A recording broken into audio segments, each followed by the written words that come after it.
มาก็ดีละก็อยากขอบใจทุกคนนี่แหละเนาะพิธีปลงศพก็ถือว่าผ่านไปได้ด้วยดีและอ้ายก็อยากถือโอกาสนี้ล้มกับพวกเจ้านี่แหละเกี่ยวกับเรื่องมูลมังเฮือนแล้วก็ดินที่ว่าพ่อกับแม่เพิ่นปะไว้ให้นี่ตัวเป็นคนสุดท้ายที่อยู่นำแม่ก่อนเพิ่นสิ้นลมเพิ่นได้ปะพินัยกรรมแนวใดไว้บ่บ่ได้แม่เราก็บ่ได้เว้าหยังเกี่ยวกับพินัยกรรมเลย และอีกอย่างหนึ่งเขาก็บ่กล้าถามเราเรื่องแบบนี้อีก มันเบิ่งคือเอาไปแซงเราจังไดบุอ้ายเข้าใจเด้คันสั้นอ้ายคิดว่า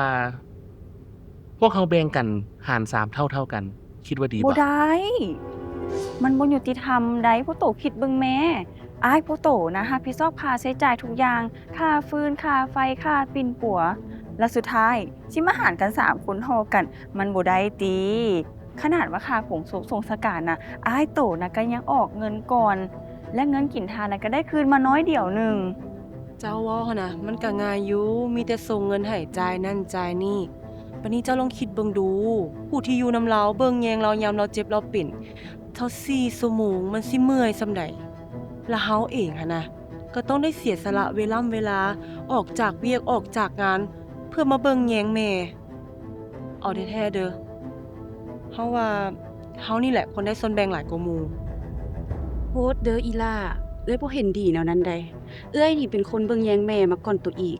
15ปีที่เอ้ยอยู่นำลาวก่อนที่ตัวสิมาเบิ่งลาวให้คันบ่ย้อนเอ้ยได้ลูกน่ะเอ้ยก็คือสิเป็นคนที่อยู่นำแม่จนนาทีสุดท้ายคือกันไผก็เมื่อยเบิ่งแม่จังซั่นล่ะจังซี่แล้วจังได๋ล่ะพวกโตน่ะบ่ได้เสียเงินเสียคำหยังจักกีบเบิ่งครอบครัวพวกเขาแหม่แทนที่สิได้กินได้ใช้ได้ไปเล่นไปเที่ยวสนุกสุขสบายแต่ก็เฮ็ดบ่ได้ก็ย้อนผัวน่ะต้องเอาเงินมาให้พวกโต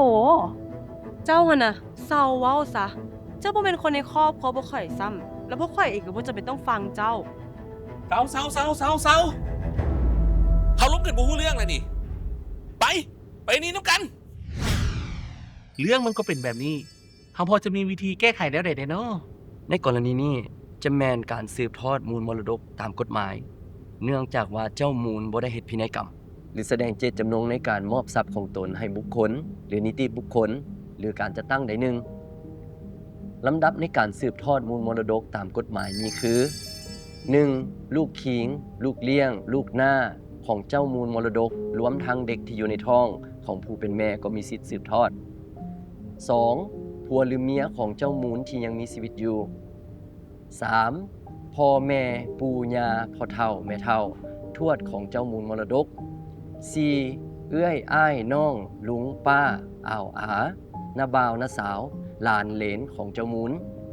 5. รัฐหรือนิติบุคคลหรือบุคคลอื่นที่ได้กำหนดไว้ในประมวลกฎหมายแพ่งฉบับนี้ ในกรณีนี้พวกเจ้าเป็นผู้สืบทอดมูลมรดกตามกฎหมายมูลมรดกที่ตกทอดแก่พวกเกี่ยวก็ให้แบ่งเป็นพูดเสมอกันในกรณีนี้น่ะผัวข่อยแล้วออกค่าใช้จ่ายหลายที่สุดในการปิ่นปัวเบิ่งแยงแม่แล้วแบบนี้พวกเขาควรได้มูลหลายกว่าน้องคนอื่นบ่แม่นบ่มันก็แม้นตามกฎหมายแล้วสำหรับพวกลูกที่ได้เลี้ยงดูเบิ่งแยงและปิ่นปัวพ่อแม่ตลอดฮอดเสียชีวิตและเมียนคาบทรงสการด้วยตนเองหรือโดยทรัพย์ของตนเองหรือประกอบส่วนในการปกปักรักษาและเฮ็ดให้ทรัพย์ของเจ้ามูลมรดกเพิ่มขึ้นก็จะได้รับส่วนแบ่งมูลมรดกของเจ้ามูลหลายกว่าผู้สืบทอดคนอื่นหนึ่งพูดเอ๋ได้ยินแล้วบ่เห็นแล้วบ่บัดนี้นะผัวข่อยต้องได้หลายกว่าพูดหนึ่งเรื่องเงินเรื่องคำนี่นะเราเป็นคนจ่ายคนเดียวแล้วจ่ายมาจากกี่ปีแล้วพวกเจ้าลงขึ้นเบิ่งแม่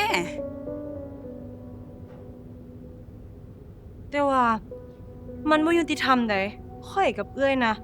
ต้องได้เสียสละเวลามาอยู่นำแม่เฮ็ดเวียกเฮือนเฮ็ดอยู่ครัวกินเมียนเฮือนเมียนศาลทางยังได้เบิ่งแยงดูแลแม่ตอนที่เราบ่สบายอีกเวียกพวกนี้นะก็ต้องได้ใช้ความรับผิดชอบสูงคือกันเด้ที่เจ้าเว้ากับแมนทั้งสองเอ้ยน้องพวกเจ้าก็อยู่ในเงื่อนไขที่ได้รับส่วนแบ่งมูลหลายกว่าผู้สืบทอดคนอื่นดังที่ได้กล่าวมานั้นแต่ค่อยขอบอกไว้ก่อนเด้อค่อยบ่มีสิทธิ์อำนาจในการตัดสินใจว่าไผสิได้มูลหลายน้อยส่ำใดตามกฎหมายแล้วถ้าหากการแบ่งมูลมรดกหากบ่สามารถตกลงกันได้ระหว่างบรรดาผู้สืบทอดมูลมรดกด้วยกันแล้วก็แม่นศาลจะเป็นผู้ตกลงถ้าหากมีการฟ้องท้ายสุดแล้วข้อยอยากให้พวกเจ้าลองไกลเกลี่ยกันเบิ่งซะก่อนขึ้นโรงขึ้นศาล ขอให้คิดถึงสายเลือดอ้ายน้องเดียวกันบ่อยากให้มาพิดเถียงกันย้อนเรื่องเงินทอง แม่นความเรา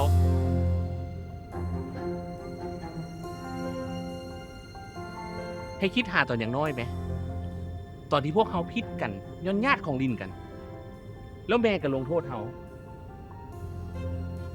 โดยการนำของลินหรือเสื่องท้ายสุดก็บ่มีเหตุให้ลินอ้ายคิดว่าตอนนี้พวกเขาสามไอ้น้องต้องหาจุดเห็นร่วมกันก่อนในทางออกที่ดีที่สุดอ้ายคิดว่าหาร3ซ้ำกันหมดบ่มีน้อยบ่มีหลาย ข่อยก็เห็นดีตามที่อ้ายเสนอได้พวกเฮาแบ่งซ้ำกันหมดเนาะ สำหรับเขาก็บ่มีปัญหาหยัง ขอบใจหลายๆเด้อเจ้า ที่ให้คำปรึกษาทางด้านกฎหมาย เจ้าบ่เป็นหยังพวกเราดีใจเด้อที่เห็นครอบครัวพวกเจ้าฮักแพงกัน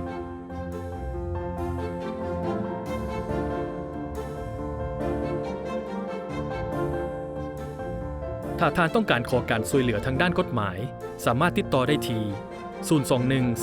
021-414-105 และกด 312 แผนกบริการให้คำปรึกษาและช่วยเหลือทางด้านกฎหมาย